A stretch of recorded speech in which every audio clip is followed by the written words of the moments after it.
Namaskar. Welcome to another episode of Dialogue.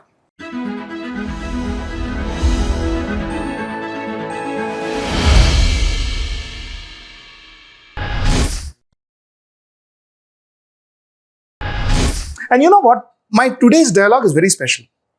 It's very special because I'm going to talk to a great journalist, a phenomenal author, a political mind, a political strategist, and most importantly, a very dear friend. So I'm quite excited about this particular interview, and let me introduce Raju Parulekar to you. Hello. You have been associated with politics, and I'm going to talk about your association with politics, and I'm going to talk about your association with politicians before I get into your journalistic career.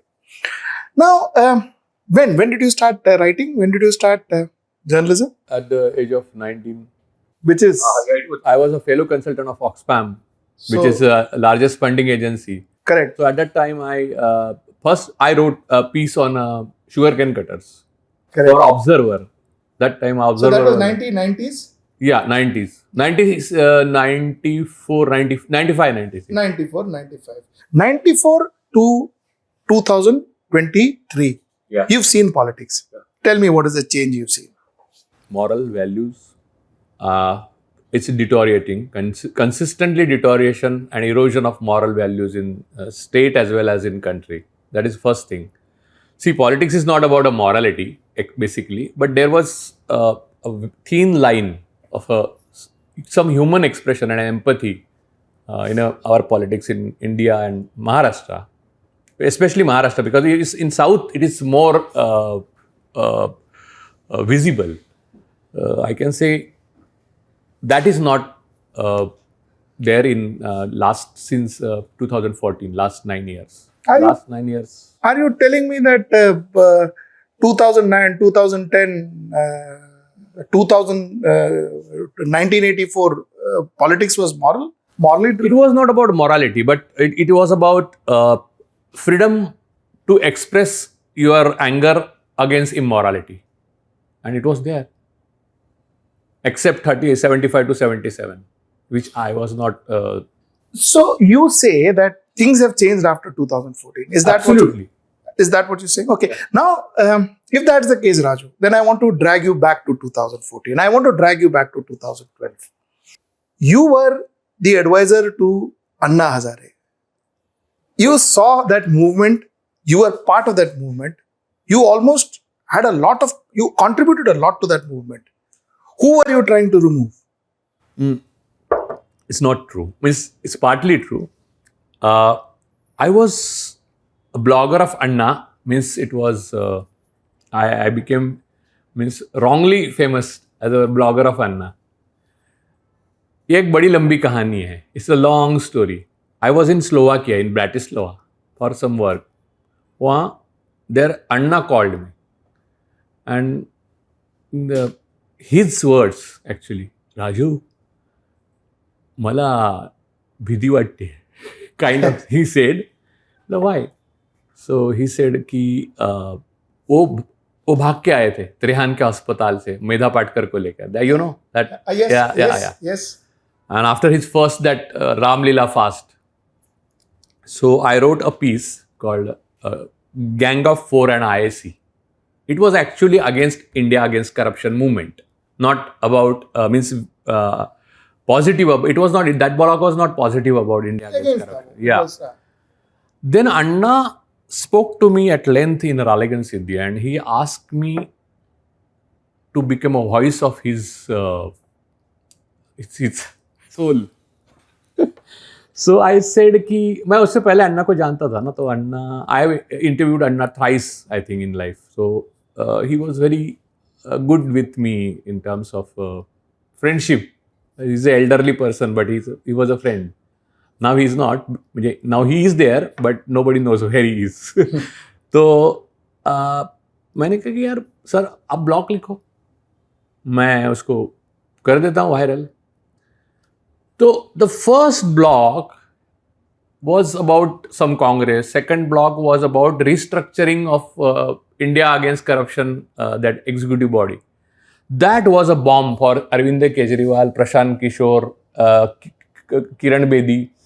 and that fourth guy, not Prashant Bhushan is what. Prashant Bhushan, and there's one guy, I don't remember now, but four guys. They came on 30th of October 2011. They came to Raleigh Siddhi. So Anna called me ki Raju, yeah.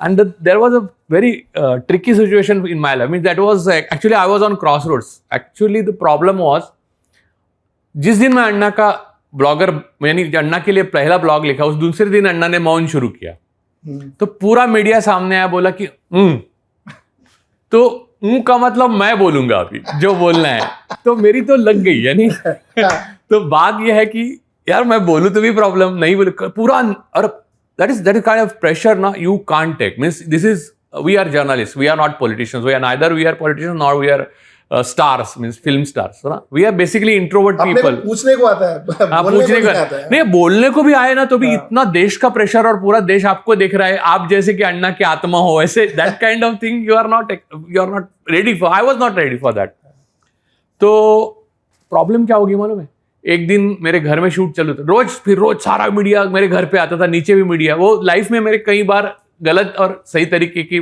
से ये होता रहा लेकिन ये episode में रहा नीचे media रहता था हर कोई दोस्त ही है मीडिया में तो पूछता था राजू यार 10 मिनट देना प्लीज क्योंकि उसको प्रेशर रहता था उधर से मुझे मालूम है कि कैसे एडिटोरियल प्रेशर रहता है और that time media was a media actually that's not that time not PR media गोदी मीडिया सो वो आते थे लेते थे that Ravi Ambekar you know Ravi Ambekar तो रवि आम्बेकर आस्क मी अरे मैं आऊँ क्या तो तब आशुतोष उसका एडिटर था वो 7 कुछ था चैनल उसका 7 IBN 7 तो वो जब आया ना तो अन्ना मौन पे पूरे देश में हाहाकार के अन्ना मौन और मेरी बेटी थी घर में अंदर से मेरा फोन वहां से लेके दौड़ते हुए बाबा अन्ना का फोन है और रवि आम्बेकर जस्ट दरवाजे पे था और अन्ना कौन व्रत में था रवि को सब मालूम था ये चापलूसी सब इसकी तो मुझे रवि ने कुछ बेचारे ने वो किया नहीं रिवील नहीं बाहर किया लेकिन पूरा इंटरव्यू होने के बाद मुझे पूछा कि अन्ना से बात हुआ ना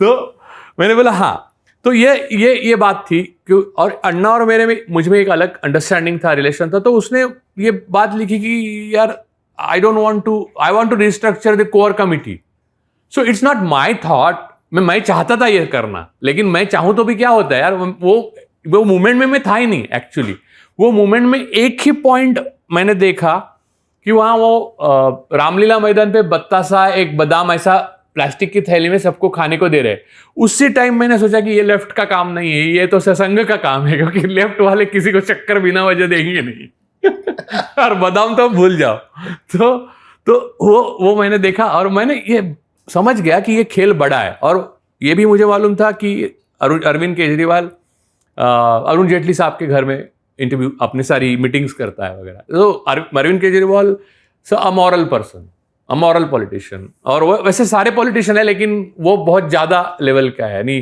जैसे कि अनुराग कश्यप ने कहा कि दुनिया का भला करने के लिए भले मैं पोल पॉट बन जाऊँ ऐसा है वो correct I will come to that just a minute before I come to Arvind Kejriwal because I want to spend 5 minutes on Arvind Kejriwal so Raju you tell me आप मुझे ये बता रहे हो कि ये जो मौन व्रत ये जो भूख हड़ताल ये सब अन्ना का was that all just a fake एक ही लाइन बताता हूँ मैं हाँ या ना नहीं कहना चाहता when I went to Delhi then बीच में एक छोटी सी बात रहेगी and next day on 30th there was a very हंगामा kind of meeting in Ralegan Siddhi तो ये चारों लोग मेरे ऊपर गुस्सा करके कि how can you write this restructuring of core committee Anna तो मौन में सो किरण बेदी ने मुझे बोला कि अन्ना तो मौन में आप कैसे ऐसे लिख सकते हैं मैं बोला अभी हमारे साथ बैठ के तो अन्ना बात कर रहे हैं ना बैठ के बात कर रहे थे वो फोटोग्राफ भी है मेरे ब्लॉग पे देखो तो मेरे साथ भी किया उन्होंने बताया और फिर मैंने ये बात नहीं बोली उनको कि उन्होंने मुझे लिख के दिया ये बात ही wrote actually in his hand Kishan Hazare with signature वो लक था मेरा इसलिए मैं बच गया वो लिखा उन्होंने पूरा और मुझे दे दिया हाँ करके तो मुझे उनका एक सेक्रेटरी है उसने आके बाहर बोला कि राजू ये अभी अपलोड मत करो क्योंकि मैं ट्रांसलेट करता था जनरली हिंदी इंग्लिश में और वो अपलोड कर देता था राजू अभी मत करो तो उसको मैंने रिस्पेक्ट करता हूँ तो मैंने नहीं अपलोड किया इमीडिएटली लेकिन मैं पूछते तो नया रोज क्या बताऊँ मैं नया स्टोरी क्या पकना है वही लोग चल रहे थे वही बात हो रही थी तो मैंने कहा कि अन्ना रिस्ट्रक्चर कर तो हाकर हो गया तो ये आ गए ऐसा हो गया मीटिंग घमासान दूसरे दिन अन्ना को उन्होंने November 1 को बुलाया और you won't believe, I was on live with Ashutosh, the famous journalist. Yes, who was later joined up. Yeah, join up. And the emotion, they were all full of emotions. Like now Godi media, na, that time it was Arvind Kejriwal media. So he was a Bhagat Singh for them. Even not on 23rd March, the 14th February also Arvind Kejriwal. So वो नहीं क्या पुण्य प्रसून वाजपेयी ने गलत किया था वो. Correct. हाँ, तो वो that kind of spirit was there. So I was live, or live press conference was there in Delhi, and Anna Hazare is answering there. There was one guy, Mr. Yadav, I think. He is very close to Arvind, and he asked a question कि Raju Parulekar is saying that you are going to restructure that core committee of India against corruption. तो Anna wants to escape. So he said, what? तो अरविंद केजरीवाल ने उनके कान में बोला, अन्ना वो बोल रहे हैं, यानी ही वांट, बिकॉज वो सवाल किसका था तो स्पष्ट समझ में आता ना, वो कह रहे कि आपको बोला. तो Anna is not very learned man और very intelligent man. He is a rural wisdom is there and थोड़ा सा चतुर है. तो उन्होंने कहा, अरे वो हवा में बात करता है. That was betrayal. One should not forget that betrayal.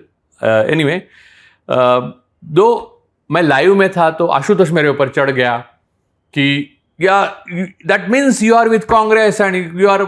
मैं तो कांग्रेस के खिलाफ तब तक लिख रहा था. मैंने लाइफ में कांग्रेस के पक्ष में अभी लिखना शुरू किया, क्योंकि वो इतना ऑपोजिशन में 44 तक आ गए. तो जो रूलिंग पार्टी है उसके खिलाफ ही लिखी ना. You are betraying Anna movement, you are betraying the emotion of the India. ये सब आशुतोष ने बोलना शुरू किया इधर उधर.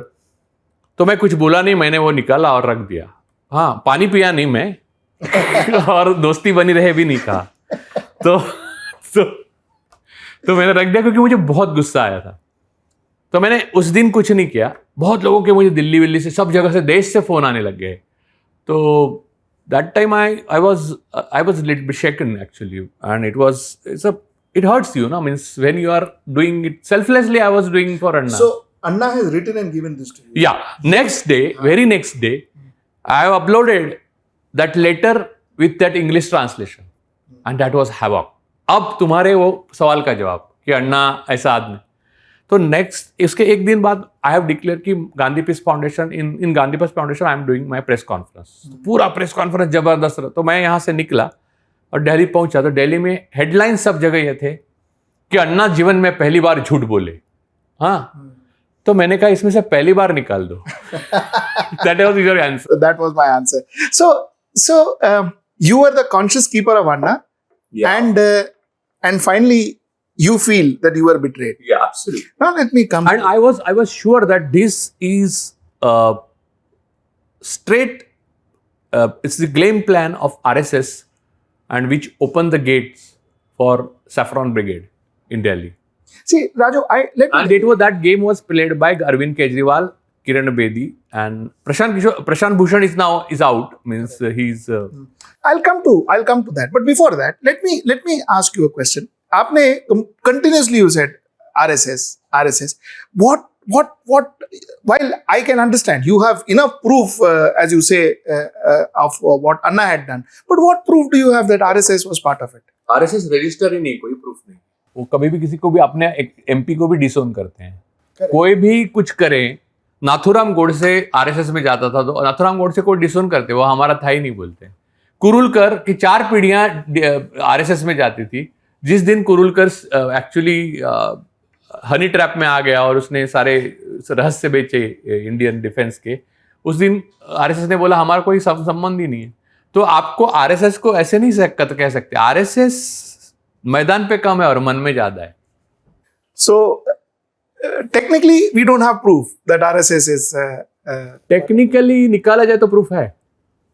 Sujit, very good example. RSS being involved in actually at the very beginning when the ISC movement began. तुम्हें मालूम है, they had a photo of Swatantra Lakshmi in the background. No RSS headquarter are complete without that photo of Swatantra Lakshmi. और जब वो रामलीला मैदान गए, यानी when they moved to Ramlila मैदान, it was later replaced by Gandhiji's photo. to hide their conspiracy, because people are noticing and saying. See, again, interestingly, one more thing I want to share here. When Kejriwal came to power in Punjab, there's picture of Bhagat Singh and Dr. Babasaheb Ambedkar just for show. In reality, he wanted to remove the picture of Gandhiji. So it's not an invisible conspiracy. Sujit, leaving no proof. This is not invisible conspiracy leaving no proof. There was always proof. It just went unnoticed for too long. क्योंकि RSS related लोग जो थे वो इस movement में लगे हुए थे. ये जो रामदेव है, यानी आरएसएस यानी क्या है?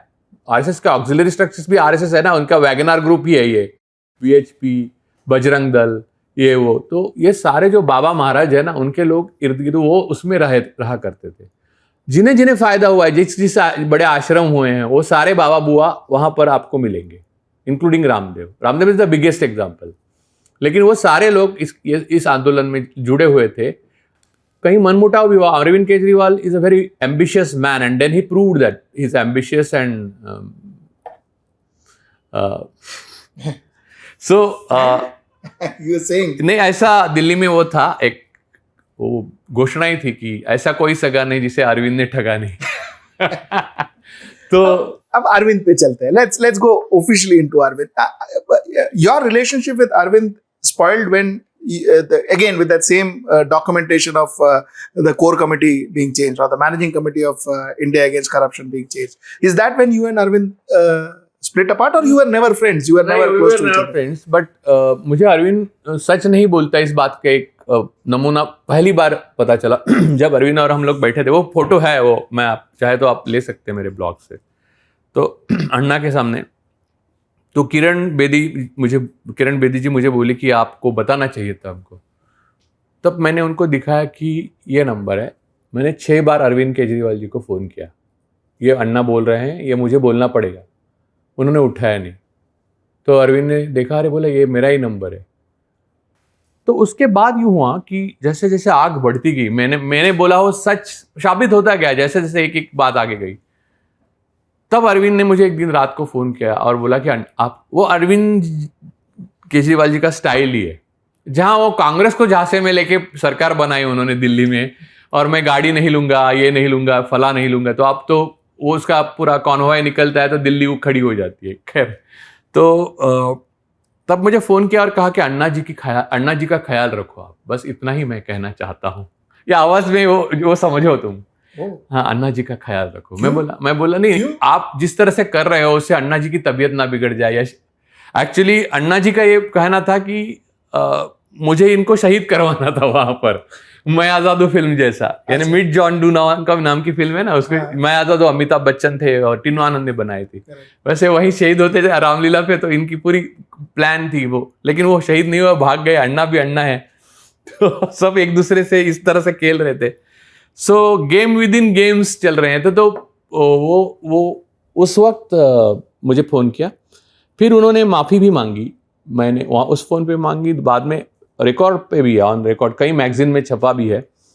एक हमारा दोस्त था जो आईएससी को समझ गया था उसके, तो उसने उनको फ़ोन करके अरविंद को पूछा, यार वो आदमी बंदा एकदम सही बोल रहा था, सही कर रहा था, उसने कोई गलत किया नहीं, तो उस पर इतने इल्ज़ाम कैसे लगाए तुमने? तो बोला वैसे मैं माफ़ी मांग चुका हूँ, फिर से एक बार मांगता हूँ. यानी उसने 2-3 बार लेकिन उसके ज़बान को वो कुछ बोले और उस पर विश्वास रखो, तो मुझे नहीं लगता कि उसका कोई करीबी इस पे. लेकिन उस टाइम उसके भी भक्त थे, आज भी है. और वो मुझे कहते थे कि आप ऐसे एक सच्चे आदमी, ईमानदार आदमी ने देश के लिए कुछ खड़ा किया, आंदोलन जो होना मुश्किल था उसके लिए, लेकिन आप उसको तोड़ रहे हो, ये ठीक नहीं है. मैं बोला ये देश तोड़ रहा है, ये ठीक नहीं है. Raju, what was this India Against Corruption all about? What was the real reason for this? Ambition. Whose ambition? Personal ambition. Arvind. So how did Anna get roped in? See, number 1 is Arvind, number 2 is Arvind, number 11, 12, 13 is Arvind. And how did Anna get roped into this? अन्ना एक, आपको script मैंने बोला ना कि मैं आज़ाद हूँ में एक ऐसा अनाथ आदमी चाहिए कि जिसके आगे पीछे कोई नहीं, जिसकी न्यूज़ बन सके, जो रिसेम्बलेंस हो जिसका गांधी जी वगैरह वगैरह से. तो वो अन्ना उनको मिल गया. वो ढूंढते रहे, लेकिन उम्र भी है. और यानी अनशन का वो कितना भी टाइम बढ़ा सकते हो, अब कैसे मुझे मत पूछो, लेकिन कितना भी टाइम अनशन कर सकते, ये सब जो सीन है वो अन्ना की कैरेक्टर को फिट था। उसके ऊपर पिपली लाइव नाम की फिल्म बनी है, देखा आपने? वो करीब करीब इससे मिलती जुलती है। तो वो सारा जो है खेल में अन्ना फिट गया, क्योंकि अन्ना का नाम हुआ था, अन्ना को पद्म भूषण मिला था और अन्ना ने कुछ सोशल वर्क किया, वो सब बोला था। उसके ऊपर मैंने बाद में सच कितना और झूठ कितना वो सब लिख दिया। इतना ही नहीं, मैं अन्ना के गांव में गया और उसके गांव के मंदिर में मीटिंग लिया, तो बाहर सरपंच वगैरह ने कहा कि हम लोग आपको सपोर्ट करते हैं, अन्ना झूठ बोलते हैं। तो अन्ना अपने रूम में उसी मंदिर में दरवाजा बंद करके बैठा, उसके भी फोटोग्राफ है। मुझे अन्ना से कोई गिला शिकवा नहीं था, मुझे अन्ना से कोई दुश्मनी नहीं, ना मुझे अरविंद केजरीवाल से कोई दुश्मन, ना कोई गिला शिकवा है। प्रॉब्लम यह है कि आप देश के भविष्य के साथ एक बहुत बड़ी खेल करने जा रहे हो और वो बहुत बहुत बुरा होगा, क्योंकि फैसले और नतीजे बहुत बाद में आते हैं। पॉलिटिक्स का हम देखते हैं कि राम मंदिर का ताला खुला था राजीव गांधी ने, 30 साल बाद आज भुगत रहे हैं हम लोग, 40 साल बाद भुगत रहे हैं हम लोग। तो हर चीज का एक टाइम, अभी उन्होंने 370 एबॉर्गेशन ऑफ 370 कश्मीर में, अभी नहीं समझेगा। आपके पास पावर है, आपके पास नंबर्स है, आप करोगे, लेकिन 20-30 साल बाद देखो आप क्या होता है देश के लिए। जो ऐसे खतरनाक खेल सिर्फ संख्या है और बल है इसलिए नहीं करने चाहिए, क्योंकि देश का अगली आने वाली पीढ़ियों का सोच के उसको कदम उठाना चाहिए। तो ये सारे लोग जो मिले हुए थे आईएसी में, वो जन लोकपाल, आज कहाँ है जन लोकपाल? कौन सा जन लोकपाल? आज तो बेसिक राइट्स के लिए लड़ रहा है, खुद अरविंद केजरीवाल लड़ रहा है और कांग्रेस का समर्थन मांग रहा है। तो ये हिपोक्रेसी है। तो राजू, दैट मींस वो सबको फांसी देने पे लगा हुआ था, सबको जेल में डालना था। शीला जी के खिलाफ उसके पास 700 डॉक्यूमेंट है। इस सोनिया जी को जेल में डालने के लिए उसने इसको ही, मोदी जी को ही कहा था। यानी ये सब जेल जेल जेल जेल, तो आखिर में उसके ही साथी जेल में जाने लगे। देखो, तलवार की धार पर जीने वाला कभी भी तलवार से बच नहीं सकता। So you are actually telling me that it is not Anna who created Arvind Kejriwal, it is Arvind Kejriwal who created Anna. Of course. Yes, Arvind Kejriwal is a very sharp and his political acumen is amazing. And this entire concept of so when you guys were doing the India against corruption, where you say you are going to be a politics, हमको कुछ लेना देना नहीं है, did you know that there would be a AAP that is going to be formed at that point in time? Yes, initially that was Swaraj Party. उसका नाम पहले Swaraj party उन्होंने. So they were always intended to have a political party. Yes. And it was all farce that they never wanted to be getting into politics, and you are saying it is all farce. बाद में वो गाड़ी नहीं लेंगे, रास्ते से चलेंगे, security नहीं लेंगे, सब अब आप देख रहे हैं ना. हाँ. ना मैं बच्चों की कसम खाता हूं, मैं इनके साथ नहीं जाऊंगा, उनके साथ. आज तो सबके साथ जाने के लिए तैयार है, कांग्रेस आने के लिए तैयार नहीं तो उनको कोस रहा है. तो जिसके खिलाफ आपने जहां बोला कि जिस राजीव गांधी ने इतनी बड़ी शहादत दी, उस आदमी का भारत रत्न वापस लेने के लिए तूने कहा, और वो आप तू कोस रहा है कांग्रेस वालों को कि हमारे साथ क्यों नहीं, हमारे पीछे क्यों वो अध्यादेश क्यों नहीं इसके खिलाफ खड़े रहते. यार क्यों खड़े रहेंगे तुम्हारे साथ? शीला जी से लेके आज तक, शीला जी की वजह से, शीला जी के बेटे की वजह, इन लोग का एक वो था ना, ग्रुप था. इन लोगों ने संस्थाएं बनाई थी, एनजीओ बनाई थी, FCRA से उनको फंड्स आ रहे थे. वो एक्चुअली इलीगल है. फॉरेन फंड्स कभी भी आपको यूज नहीं करने चाहिए पॉलिटिकल पर्पज के लिए, लेकिन उन्होंने यूज किए. कांग्रेस ने भी उसके ऊपर आनाकानी कर दी, देखा नहीं, फिर जाके गठबंधन भी किया. तो कांग्रेस ने अपने पैरों पे कुड़ाली मार दी. बताने वाले 50 थे, क्योंकि मेरे बाद बहुत लोग बोलने लगे, हर कोई बोलने लगा. वो पहला एक आदमी शख्स की जरूरत होती है ना बोलने वाले, वो बाद में वैसे हो गया. तो that was sad for me and it's a tragedy for country. It's the biggest tragedy, and I think this is since independence, this is the biggest tragedy against democracy. Do you regret being in any form part of ICC, whatever, India Against Corruption? No, yeah, I was. In whatever form you were, but do you regret that? I don't regret about it, because otherwise my role as a whistleblower was not possible at that time. आप अंदर नहीं जाते तो बाहर कैसे लाएंगे सब? It was like a spying, but it was not intentional spying, but still. Raju, let me take this opportunity to ask you a question. Raju, you always are seen as a anti-establishment. ठीक है ना? I'll tell you why. You're a Brahmin. Yeah. But you criticize Brahmin the most. ठीक है? You criticize Savarkar. Yeah. Why do you do this? Why are you anti-establishment? Or is that your ideology? Is that how you are? No, establishment is what your boundaries are. Means establishment means boundaries. Means आपको व्यवस्था जो बांध के देती है. We are evolving as a human being, as an artist, as a writer. I have to stretch myself beyond that boundary. So कोई भी कलाकार हो, कोई भी आर्टिस्ट हो, कोई भी लेखक हो, कोई भी पत्रकार हो, तो उसको एंटी एस्टैब्लिशमेंट में ही होना चाहिए, क्योंकि एस्टैब्लिशमेंट आपको ऑर्डर में रखने के लिए है। और ये दुनिया बदली वो जिन्होंने ऑर्डर रखी है उनकी वजह से नहीं, जिन्होंने ऑर्डर तोड़ी है उनकी वजह से दुनिया आगे आई, नहीं तो हम गुफा में रहते। सो एंटी एस्टैब्लिशमेंट होना मेरा चॉइस नहीं है, मेरा डीएनए है। डीएनए आजकल गलत मीनिंग में मेरे कपड़े से मत पहचानिए, मेरे डीएनए से मत पहचानिए, लेकिन that is my DNA, that is my fate, that is my destiny. So I am not anti establishment as, जैसे कि कोई एक दिन कम्युनिज्म पढ़ता है और एंटी एस्टैब्लिशमेंट में हो जाता है, गुस्सा हो जाता है, वैसा anti establishment it was process, it was evolution of my thoughts and my Endeavour about political. Why do you blame Savarkar? Why do you think he fought for Indian independence? He was in jail for crying out loud. उन्होंने खुद एक भी किसी को मारा नहीं, उन्होंने जिनको मारने वालों को सपोर्ट किया। पहली बात वो तो अलग है, उन्होंने जो कहते हैं उनकी आज़ादी की लड़ाई थी, जो लड़ने के लिए वो यूके गए, नहीं उस टाइम ब्रिटेन में गए, वहाँ पर उन्होंने और भी कुछ किया, वो मैं उसमें जाना नहीं चाहता, लेकिन वहाँ लड़ा क्या उन्होंने एक्चुअली, आप बताइए। उन्होंने किताबें लिखी, वो एक साहित्यकार थे, ठीक साहित्यकार थे। कविताओं पे मेरे उनके विश्वास नहीं, क्योंकि कविताएं उनकी जो हम फेमस है मराठी में, मैं जानता हूँ, वो इसलिए कि हृदयनाथ मंगेशकर ने उसको म्यूजिक दिया और लता दीदी ने गाया है, इसलिए वो बहुत अच्छी लगती है। ऐसे आप पढ़ोगे तो रुकी सुखी लगेगी। कविता का भी अलग एक फॉर्म होता है, वो कवि नहीं थे, लेकिन अच्छे लेखक थे और भाषा पे उनका प्रभुत्व था। तो यहाँ तक तो ठीक है, इतना तो सब मानते हैं, क्योंकि मराठी लोग मानते हैं, क्योंकि महाराष्ट्र में है। तो वैसे तो बहुत थे। इसके आगे की कहानी जो है, see there are choices so consequences, है ना। तूने अगर कल तय किया कि मैं ये HW चैनल बनाऊंगा, तो उसके परिणाम भी आप तुम्हारे स्वीकार किया है ना। तुमने ये नहीं किया कि मैंने साबु बेचूंगा, तुमने तय किया साबु बेचूंगा, तो और HW चैनल के चलाने का जुर्म तुम पर लगता है, तो फिर दिक्कत है। लेकिन सावरकर ने अपने आप को घोषित किया था कि मैं क्रांतिकारी हूं, और जब उनको अरेस्ट हुई एक्चुअली 1910, उसमें बहुत सारी मिथ्स है, लेकिन उसमें मैं जाना नहीं चाहता अभी, क्योंकि अपना टाइम सिर्फ सावरकर पे डाले, इतना बड़ा आदमी मैं नेहरू पे बात कर सकता हूं इतना टाइम। तो 6 महीने के पहले ही उन्होंने पहला माफी का लेटर लिखा। अब माफी के लेटर में भी उन्होंने उसके बाद हर साल एक 11, 12, 13, 14 6 माफी के पत्र लिखे। 7वां माफी का पत्र उनकी वाइफ ने लिखा, और आखिर उनको छोड़ा तब ब्रिटिश लोग छूट गए, मुझे लगता है ये माफी के पत्र से। बात यह है, मेरी बात सिंपल है, कि सावरकर के जो साथ थे, जिन्होंने वहां पर पूरा काला पानी पूरा किया, 2 बार भी काला पानी पूरा किया, माफी मांगना उनका हक था, उसमें कोई बड़ी बुरी बात नहीं है।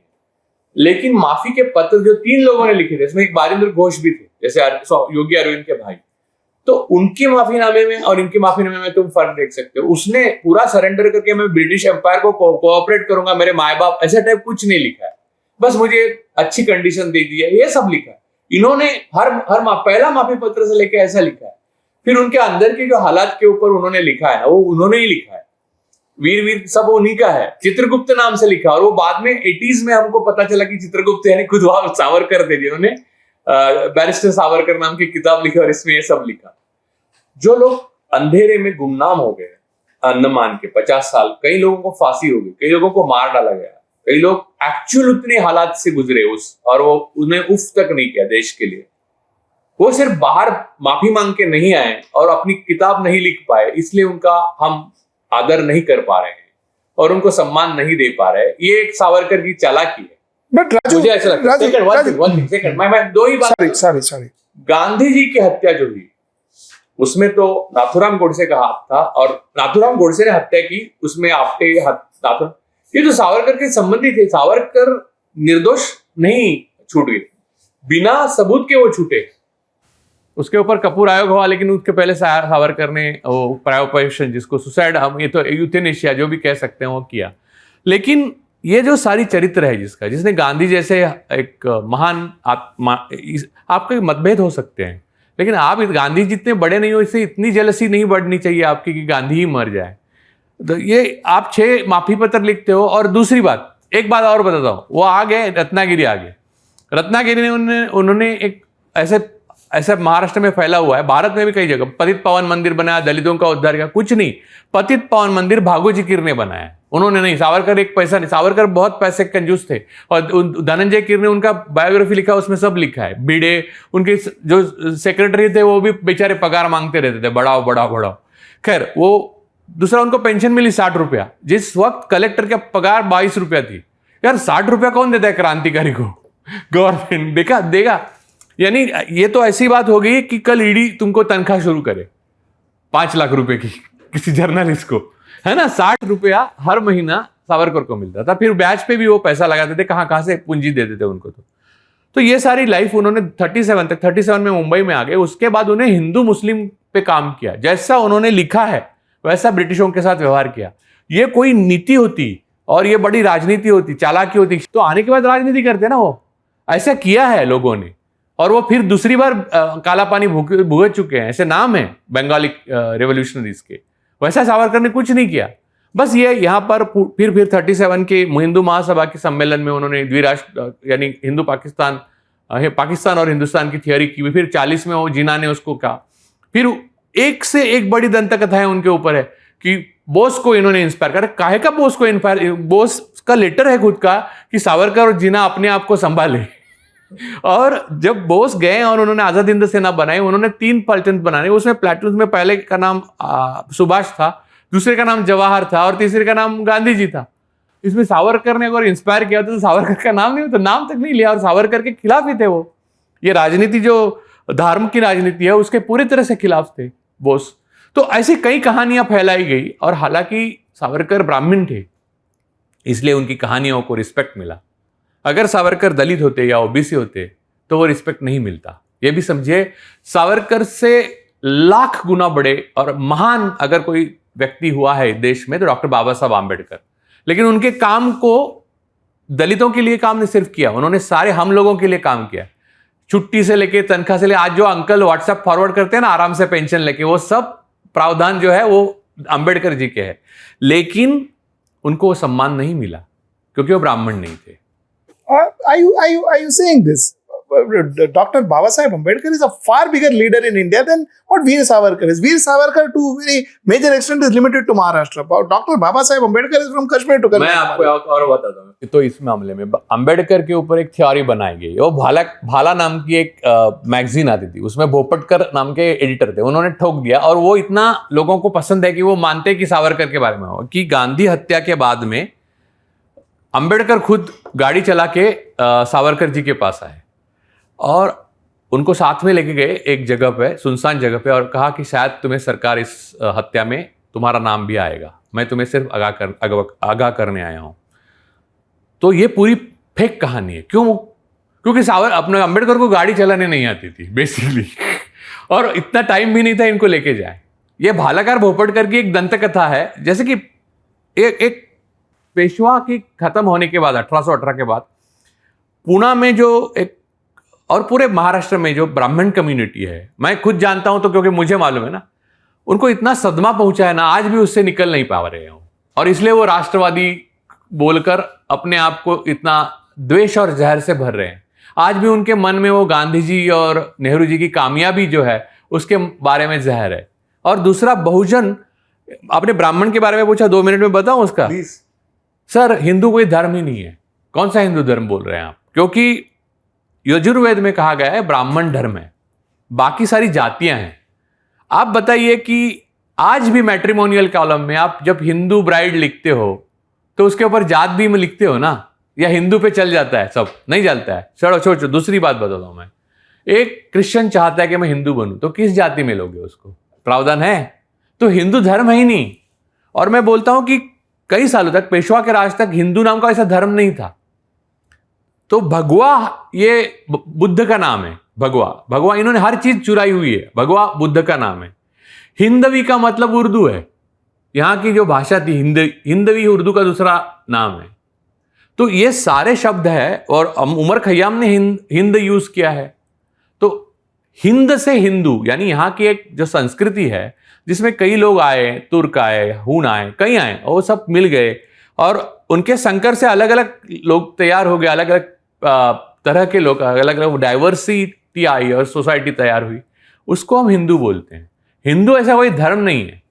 See, Hinduism is a way of life. ये बात तो तय है, and everybody, I think even all of us believe that. Hinduism is a way of life. Acceptable नहीं है, क्योंकि हिंदू अगर वे ऑफ लाइफ है तो फिर आप उसके नाम पर मुसलमानों का या क्रिश्चियनों का, ईसाइयों का, जो गोलवलकर गुरुजी ने लिखा है वैसे द्वेष नहीं कर सकते, क्योंकि आपकी सॉलिडरिटी जरूरी है जब तक ये काम नहीं साधेगा।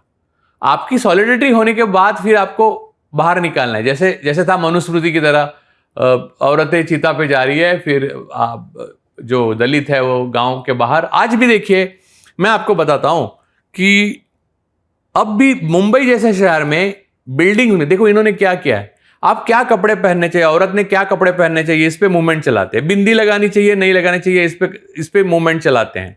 खाना क्या चाहिए, शाकाहार, शुद्ध शाकाहार क्या होता है मुझे बताइए आप। या तो शाकाहार होगा या मिश्राहार होगा। नॉन वेजिटेरियनिज्म कुछ नहीं है, क्योंकि हम घास फूस खाते हैं ना। हर नॉन वेजिटेरियन आदमी फाइबर भी खाता है, तो वो कोई नॉन वेजिटेरियन नहीं है, वो मिश्राहारी है और शाकाहारी है, कोई वेगान भी है लोग। तो इन्होंने इसको पवित्रता का वो दिया है, क्योंकि वो एक तरह की ब्राह्मणिज्म है और हर चीज को ब्राह्मणिज्म की तरफ ले जाने की ये कोशिशें हैं। देखिए आप हर बात में देखिए वही वो जनेऊ, वही वो बात आप देखिए। अब हर भगवान यानी हनुमान, ये सबके गले में जनेऊ, जो भी पवित्र है अच्छा है वो जनेऊ, यानी इनडायरेक्टली आपके दिमाग में बैठने लगता है कि जो भी है वो ब्राह्मण है। ब्राह्मण अगर, तो शाहू महाराज का यही तो हुआ था, डॉक्टर बाबा साहब आम्बेडकर को हुआ था। खुद शिवाजी महाराज ने गागा भट्ट को लाकर यहाँ पर अपना राज्याभिषेक इसीलिए किया क्योंकि यहाँ के ब्राह्मणों ने नहीं कहा था उनको, बोला शूद्र हैं आप। तो वहां पर तब मराठा नाम की जाति नहीं थी, कुणबी जाति थी, तो शूद्र हैं आप और आपको राज्याभिषेक नहीं कर सकते। तो बागा भट्ट ने करने के बाद भी एक प्रावधान उसमें रखा कि आपकी सारी जनता पे सत्ता है, लेकिन एक बात में आपकी ब्राह्मणों पे सत्ता नहीं। ये बात उन्होंने भी की। फिर तांत्रिक राज्याभिषेक करना पड़ा। फिर शाहू महाराज को वेदोक्त और पुराणोक्त का वो हुआ कि वेद मंत्र जो पढ़े जाते हैं वो सिर्फ ब्राह्मणों के पढ़े जाते हैं, पुराणों में मंत्र है वो शूद्रों के लिए पढ़े जाते हैं। तो एक बार पहले बहुत धार्मिक थे शाहू महाराज, कल ही उनकी जयंती हुई, तो वो तैरने गए थे, स्नान करे थे, वो एक ब्राह्मण उनके लिए रखा था उन्होंने, वो मंत्र बोल रहा था। तब वहां पर राजाराम शास्त्री भागवत नाम के एक ब्राह्मण ही थे, लेकिन वो बहुत अवेकन थे। उन्होंने आए, ही केम एंड ही सेड कि दिस इज पुराण, यानी वो पुराण के मंत्र है, ये आप वेद की को मंत्र नहीं। वेद बोले ये शाहू महाराज शूद्र है। और उसके ऊपर लोकमान्य तिलक ने अग्रलेख लिखा है कि एक अपवाद हम शिवाजी के लिए कर सकते हैं, लेकिन हम बाकी को नहीं कर सकते, एक्सेप्शन। तो उन्होंने शाहू महाराज के खिलाफ अपनी लाइन पकड़ी। राजू, तो ब्राह्मणिज्म को मैं कैसे अपना मानूं? Tell me, now I am going to talk to you as a journalist. ठीक है? But you are clearly very anti-right, right? इतना मैं बोल सकता हूँ? Yes. Okay. But the biggest expose in Maharashtra, which was Devendra Fadnavis telling you in your interview, let me tell something to my viewers. You see, this interview, normally when you are, BBC or, CNN, all big leaders tend to talk to you, you get exposes and big leaders tend to talk to you. You, Raju, you went as Raju Parulekar without any channel backing. He went as Raju Parulekar and he possibly got the biggest expose in 2020, correct? 2020, where the former Chief Minister of Maharashtra and the current Deputy Chief Minister of Maharashtra told him that, it was Mr. Sharad Pawar who wanted to tie up with Bharatiya Janata Party and Ajit Pawar was just a pawn in that entire game. That is what, long and short, what he said. That he told you, he told nobody. He told nobody in this state, he told you. Raju, ये कैसे करते हो यार? ये मतलब, you are anti-right, but the topmost right-wing leader comes and talks. Subramaniam Swamy, and I interviewed him. Subramaniam Swamy, but I want to talk to you about Devendra Fadnavis because, you see, after so many years, now Mr. Pawar writes in his book about that same incident. So, ये कैसे करते हो यार? How do you do this? हमको भी सिखाओ यार. Yeah, बात ये है कि the thing is, as an interviewer and an interviewer, my role is completely, entirely different. As a writer also, today you are interviewing me. So I am expressing my opinion. Huh? If situation changes and if I interview you, then I don't express my opinion in my interview. I just ask you question and give proper clarity to my viewers. perception. That's all. So as an interviewer, I am very liberal and soft. मुझे India में तो प्रणव रॉय की style बहुत पसंद है और वो obviously बहुत बड़े वो रहे, जर्नलिस्ट रहे हैं, और हम लोग एकदम छोटे स्कूल में जाते थे तब पहले देखा था वो LDC वगैरह. तो देवेंद्र की बात है तो देवेंद्र जो बोले वो सच बोले. मुझे एक पूरा यकीन था कि ये आदमी सच बोल रहा है. फर्स्ट थिंग, लोग मुझे गाली दें लेकिन राइट विंग में मेरे बहुत अच्छे दोस्त हैं. हाँ, ये एक पैराडॉक्स है, लेकिन हम इंक्लूसिव जीना चाहते हैं. मैं लेफ्टिस्ट भी नहीं हूँ, मैं सेंट्रिस्ट हूँ. मुझे ये विश्वास है कि एनालिसिस की जो the style of analysis and analytical bend of mind is much more developed in left wing people then right wing. That's true. But still जब मैं लिखता हूँ, जब मैं अपना इंटरव्यू देता हूँ तो मैं बेबाक होके देता हूँ. लेकिन जब मैं लेता हूँ, जैसे कि मैंने अमिताभ जी का लिया, गोविंदा का मराठी में लिया मैंने, हाँ, आप नाम लीजिए, गिरीश कर्नाड साहब का लिया, विजय तेंदुलकर, यानी Vijay Tendulkar's first interview was yours. First and Last interviews. Yes, correct. वो लेते थे इंटरव्यू दिंडी नाम के एक प्रोग्राम में, दूरदर्शन के टाइम में. तो मैंने इतने बड़े लोगों के इंटरव्यू, इतने बड़े लोगों को मैंने देखा है और इतने बड़े लोगों के करीब. And you were actually literally, you were learning under Vijay Tendulkar, right? Yes, I wrote scripts with him. Correct. Many times. He's his assistant. Correct. So film industry से मेरा बहुत अच्छा नाता रहा है, और क्योंकि वो तब लिखता था, मैंने बाद में वो छोड़ दिया क्योंकि वो एक अलग कहानी है. लेकिन प्रॉब्लम यह है कि लोग मानते हैं कि मैं जब लिखता हूँ या मैं एक्सप्रेस करता हूँ या ये इंटरव्यू जाएगा तो लोगों को लगेगा राजू पुरोलेकर बहुत ही रेडिकल आदमी है, एक्सट्रीमली लेफ्ट विंग, हाँ, लेफ्टिस्ट है. लेकिन जब मैं इंटरव्यू लूँगा तो आपको ऐसा लगेगा नहीं, क्योंकि इंटरव्यू ये अलग है. क्योंकि कई लोगों की स्टाइल होती है, कई लोग ऐसा मानते हैं कि आपको ग्रिल करो, जैसे कि करण थापर, आपको ग्रिल करो तो इंटरव्यू अच्छा होता है. मुझे ऐसा नहीं लगता. पर्सनली मुझे लगता है सामने वाला सच तब बोलता है जब विश्वास हो, ट्रस्ट हो, और वो ट्रस्ट मैं कभी तोड़ता नहीं. और रही बात देवेंद्र के इंटरव्यू की, देवेंद्र फडणवीस एक progressive person in right wing ecosystem, ऐसा उनके बारे में कहना पड़ेगा. you are talking like a right man in the wrong party? Is that what right man in wrong party? या wrong party because we are saying it's wrong party. वरना वो, अच्छा, आप बोलेंगे कि कल कांग्रेस में होते तो उनको मुख्यमंत्री नहीं बनाते, विच इज ट्रू, क्योंकि वो बूढ़ा होने तक उनको बनाते ही नहीं. हाँ, उन्होंने रिस्क लिया. लेकिन देवेंद्र में जो भी है वो उनकी, और मुझे बहुत लोगों ने गाली दी है, मैंने लिखा भी है, तो मुझे गाली दी कि लेफ्टिस्ट ने ज़्यादा गाली दी और बोले कि ये लोग और एक विकेट गिर गई. तो ये इस तरह से ब्लैक एंड व्हाइट में इंसानों को नहीं देखना चाहिए. जैसे कि बिना ये जो टॉप की जो गैंग है उनको छोड़ के बीजेपी और का एनालिसिस आप करो तो बीजेपी इतनी आक्रामक पार्टी नहीं है, वो भी राइट विंग कांग्रेस ही है. ये समझिए आप, वाजपेयी के टाइम में भी आपने देखा. हाँ, उनका आइडियोलॉजिकल प्रॉब्लम जो है वो आरएसएस से शुरू होता है, वो तो अलग है, उसके ऊपर हम बात अलग कर सकते हैं. लेकिन एज अ पार्टी उन्होंने कॉन्स्टिट्यूशनल फोर्स में ही काम किया और वो करते रहे, ये अलग सिचुएशन है.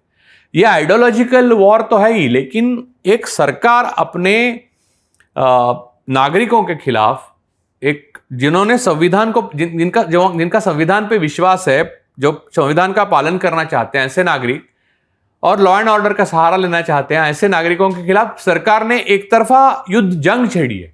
ये first time we are experiencing in since 1947. So this is something very different. तो ऐसे स्ट्रक्चर में देवेंद्र जैसे आदमी होना यानी अच्छा भी है, क्योंकि कोई तो होना चाहिए अच्छा. कितना भी देखिए, आपने शिंडलर्स लिस्ट देखी होगी, वो तो पूरा आर्यन था, जर्मन था, या कुछ तो था उसमें, इसलिए आज भी हम लोग, तो बात ये मैं are you technically telling me no, he is not Schindler. I am not technical. मैं ऐसा नहीं कहना चाहता. मैं कहना चाहता हूं कि he would have been a better diplomat and political leader in a different setup. Okay. So again, same thing. The right man, wrong party. That's what you're saying. Yeah. So your answer was brilliant, actually. You're right. The way you interview possibly is by keeping your own self aside and talking purely as a interview. क्योंकि मैं कहता हूँ हमारे बीच में एक एक abstract power होती है टेबल पे, किसी भी टेबल पे। आप निगोशिएशन के लिए बैठो, आर्बिट्रेशन के लिए बैठो, इंक्वायरी के लिए बैठो, इंटरोगेशन के लिए, तो एक के पास वो ज्यादा रहती है, बैलेंस ऑफ पावर नहीं होता, ऐसे ज्यादा रहती है, एक के पास कम रहती है। ये मैंने सोचा है, एक बार मेरे दिमाग में आया। तो वो पावर है ना, वो इंटरव्यू जब आप लेने बैठते हो तो 90% लोग इस बात को शरण हो जाते हैं कि ये पावर मेरे पास है तो मैं ठोक दूंगा। तो वो गलत है। एक्चुअली देने वाला हमेशा बड़ा दिखता है स्क्रीन पे, तो पावर आप सामने वाले को दे दो, तो उसको भी यार ट्रस्ट होता है कि है, तो वो पावर दिखती नहीं है, एब्स्ट्रैक्ट है वो। तो ये एक आर्ट है, और ये आर्ट ऐसे ही नहीं आता, उसके लिए ईगो नहीं चाहिए इंसान में, और अपने पर्पस में सिंगलनेस ऑफ पर्पस यानी कि जो है वो बहुत स्पेसिफिक होना चाहिए। आप क्या काम कर रहे हो और किस लिए कर रहे हो, ये आपको पूरा मालूम होना चाहिए, वरना ये नहीं हो सकता। Raju, tell me, I wanted to cover various facets of yours because I thought Raju Parulekar has to be discovered, and that's precisely what I wanted to do through this interview. I've spoken about your biggest moments, your most betrayal moments. I know that you went through hell. I know that personally, emotionally, you went through hell. That was. नहीं, एक बात बताता हूँ, यानी hello से मुझे याद आया, जब ये सब चल रहा था तो मेरी बेटी छोटी थी, प्रियंका, तो एक टीवी पे दिन रात रट लगे बैठे थे, जैसे प्रोपागंडा जैसे होता है ना, वैसे ही केजरीवाल। तो अण्णा ने एक इंटरव्यू ऐसे खड़े खड़े दिल्ली में दिया, बोला राजू ने वो कांग्रेस से पैसे लेकर आईआईसी का मूवमेंट तोड़ा। तो ऑब्वियसली तो ये बात सुनी तो सबने सुनी तो मेरी बेटी छोटी थी, तो वो मुझे आई और बोली, रूम में आई मेरे, और मुझे सचमुच तुमको पैसे मिले क्या? तो ये बहुत बड़ा तनाव का वक्त था, और ये इतना आसान नहीं है जितना दिखता है। I know it hurt you. Yeah. It hurt you a lot.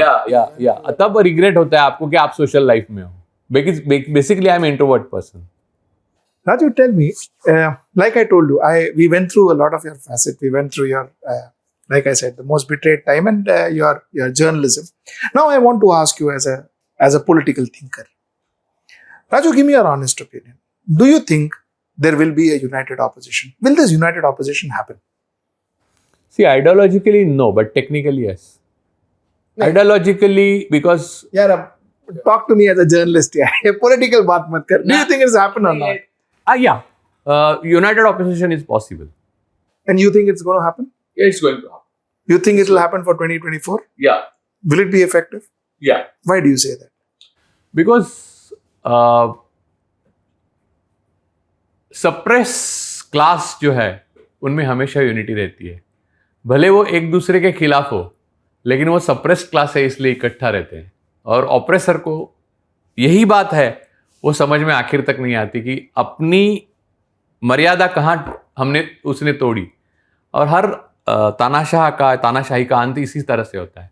Suppress जो हो रहे हैं वो क्लास जो है वो अलग अलग तबके से आते हैं, लेकिन वो इकट्ठा होकर करते हैं। बाद में उनमें कुछ भी होगा, लेकिन वो इकट्ठा होंगे, और वो हद हो गई है ना उनको, तो उनको मालूम है। अब प्रधानमंत्री जी कहते हैं कि मैं भ्रष्टाचार पे डंडा मारूंगा, ये करूंगा, तो भ्रष्टाचार यानी जो मेरे खिलाफ है उनके भ्रष्टाचार के ऊपर मार रहे हैं, लेकिन खिलाफ है, मेरे साथ आएंगे वो उनके भ्रष्टाचार पे मैं कुछ नहीं बोलूंगा। ये उसमें नहीं बोला हुआ और या नहीं लिखा हुआ वाक्य, तो ये सारे जान चुके हैं, सारे बहुत सारे पिस चुके हैं, और जनता भी पिस चुकी है। देखिए, सी, apart from everything else, suppression of journalists and minorities and Dalits and number of things went wrong in this country. Now I'm going wrong. Economics जब अच्छा होता, प्रॉस्पेरिटी होती, नोटबंदी नहीं होती, जीएसटी नहीं लगता, तो ऑपरेसर को फ्यूचर था और 5-10 साल चल जाता। लेकिन उस फ्रंट पे तो कंप्लीट बैंकरप्सी है। हमें एक इतिहास का एमए आदमी आरबीआई गवर्नर मिला है, अच्छा बात है, लेकिन आरबीआई कर क्या रही है, सेबी कर क्या रही है? क्या एक नॉर्मल यानी कॉमर्स ग्रेजुएट आदमी हिंडनबर्ग रिपोर्ट पढ़ के अडानी का मैटर समझ सकता है? क्या सेबी नहीं समझ सकती? क्या यही है भ्रष्टाचार के खिलाफ हमला करने की तरीका है? तो ये बात जो सारी है ना, तो इसका भांजा पकड़ा, उसका भाई पकड़ा, इसकी सेक्रेटरी पकड़ी, ये सब करके फायदा नहीं है। आप अगर सबके साथ इक्वल हो, अपनी पार्टी के साथ, कांग्रेस 10 गुना बुरी थी, लेकिन सुरेश कलमाड़ी को निकाला, शिवराज पाटिल ने सिर्फ ड्रेस बदला, इनको निकाला, विलासराव देशमुख सिर्फ क्या राम गोपाल वर्मा को लेके गए इसलिए उन्होंने रिजाइन किया, और राजा कनिमोळी सबको उन्होंने बिना वो अपने बेझिझक अंदर डाल दिया। ये किया तो लॉ हमेशा इक्वल और फेयर होना चाहिए, तो कंपैरेटिवली वो बेटर था, ये नहीं है। ऑप्रेसर पूरी तरह से बायस्ड है, तो सप्रेस जो हो रहे हैं वो क्लास सारे इकट्ठा आते हैं, ये रूल है, is a physics of politics, तो वैसे ही है। Absolutely. Tell me, my last question, Raju, my last question, I hope you answer this directly. Tell me, who do you think will be the next prime ministerial candidate? Or a prime minister, not next, but prime ministerial candidate from the opposition united? See, there are many. Actually, everybody is capable. Means all leaders are capable to handle this country because they are experienced. Including Arvind Kejriwal? So, Arvind Kejriwal, they see one thing. Opposition unity means excluding MIM, Mayawati party, BSP and AAP. That's all. Because Why would that? Because directly or indirectly, last 9 years, it means in abrogation of 370, what was Arvind Kejriwal's stand? In CA-NRC, what was Arvind Kejriwal's stand? So, what Mayawati's stand? And ultimately, MIM, they don't want actually to confront BJP. They want to they want pseudo debate with BJP, so people get confused, and then that polarization happens, and which will help BJP. So these three parties you keep aside, and every other unit will come together. Every other party will come together. Though I am saying about prime minister candidate. I think if young, charming, and powerful prime minister, again unmarried, then Rahul Gandhi. But even capability wise, eligibility wise, Nitish Kumar, even Lalu ji is too old, but still Mamta Didi, everybody is capable here, and every person is more capable than Mr. Modi. I want to say this on record that every person is capable more than Modi. Who is after Modi is not a question, because वो सवाल सिर्फ नेहरू के बारे में पूछा जाता है. So finally, who's your pick? Finally, मैं मेरी उम्र का आदमी पकड़ूंगा, Rahul Gandhi. Raju, thank you so much for talking to me. It was such a pleasure talking to you. As always, thank you so much, Raju. Thank you so much. Thank you.